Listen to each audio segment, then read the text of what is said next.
Hi, welcome back. So this is Chris again.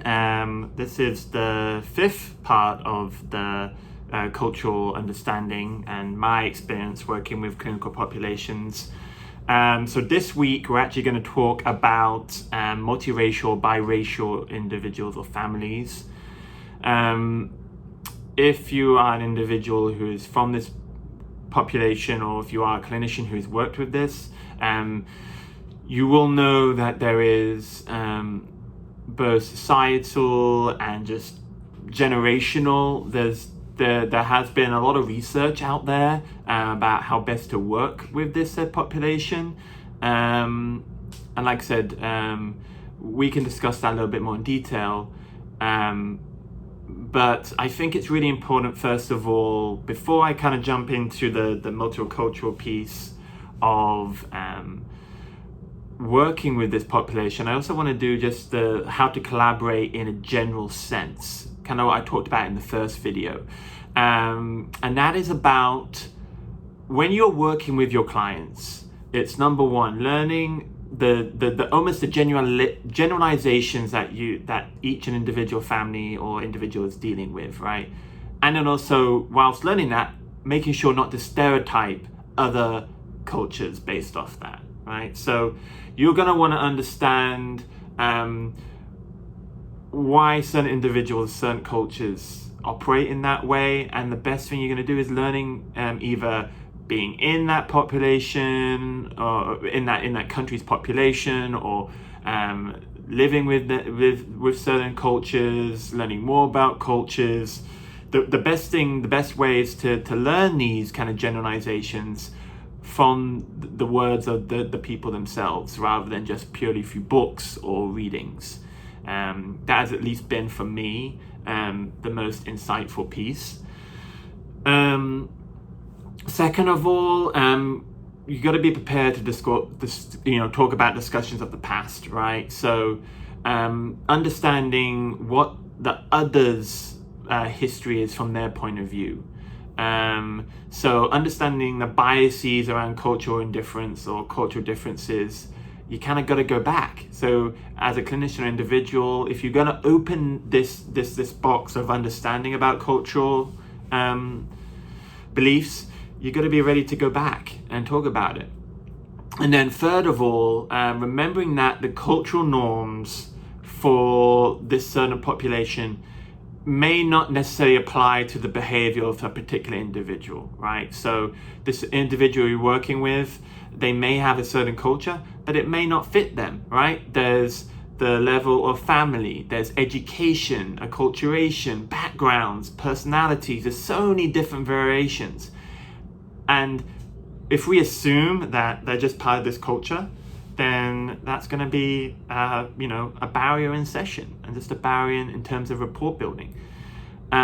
So on this last piece about not utilizing the cultural norms and applying them to every individual, and kind of like just generalizing it, this is why it's so important when you're working with multiracial or biracial families not to get caught in this trap.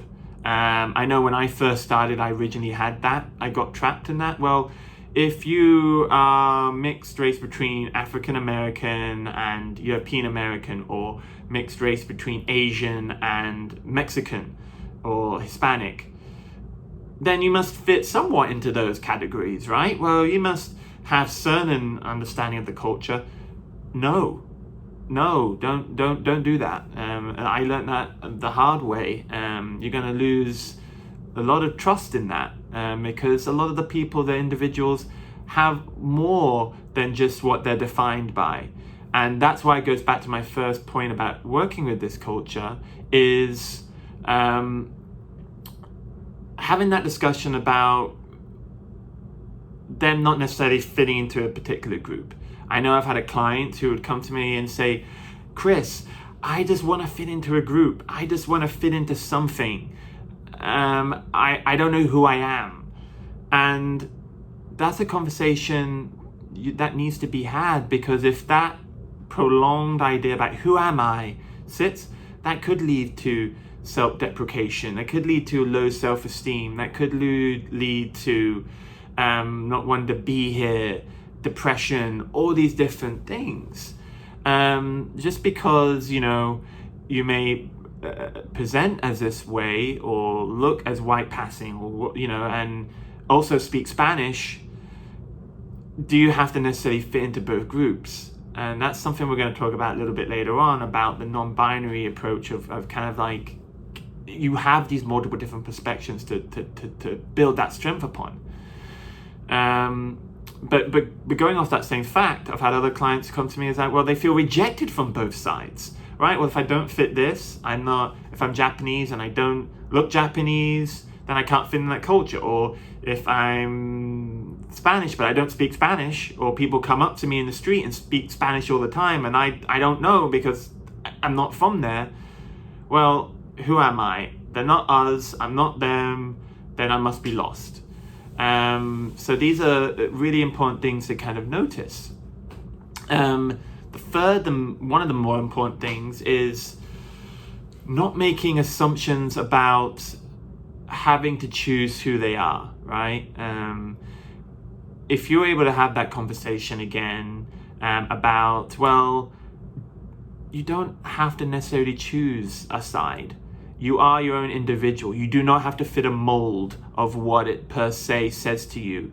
Even though you may have history of different cultures, you are you. You are multiple different layers, like an onion, right? You multiple different layers of what makes you.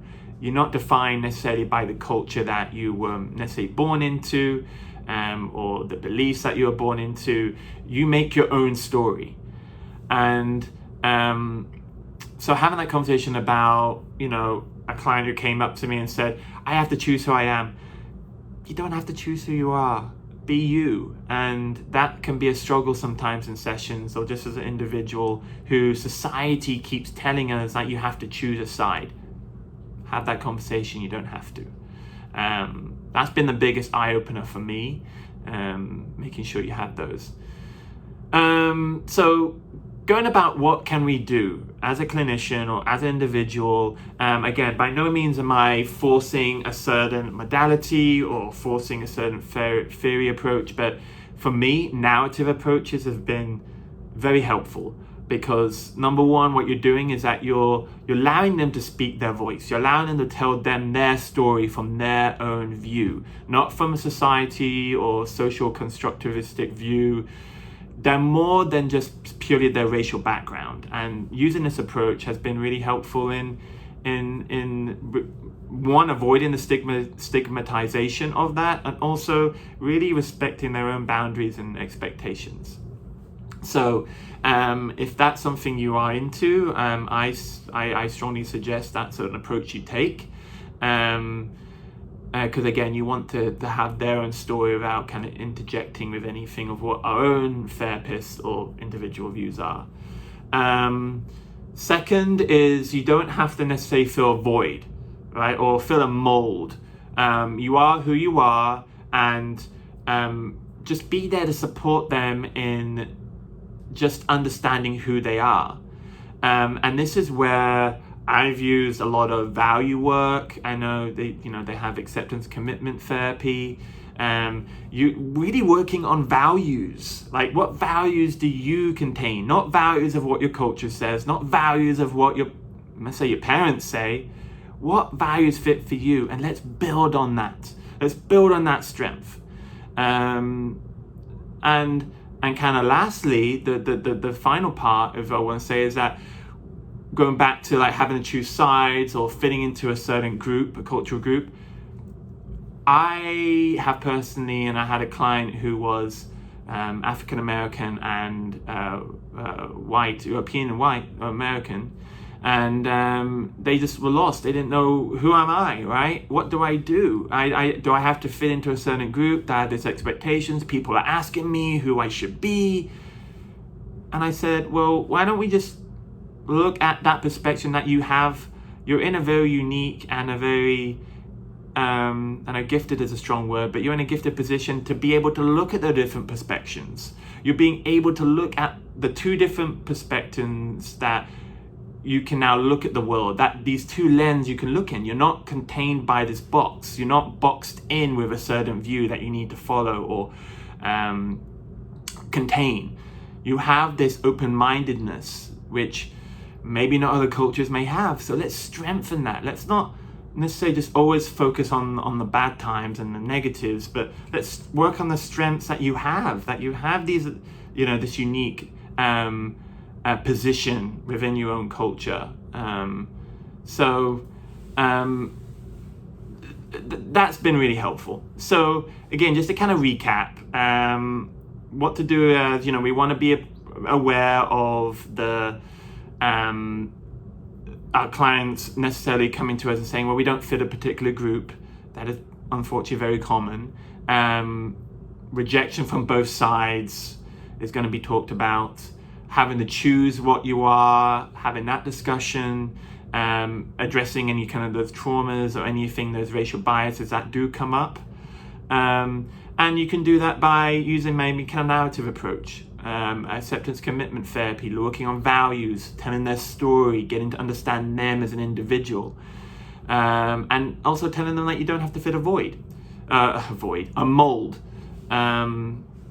and really bringing and strengthening that unique perspective that these individuals and populations have. So I really hope this brings a bit more light to working with families. Their stories are amazing. I have been so grateful to work with a lot of the families I've seen. And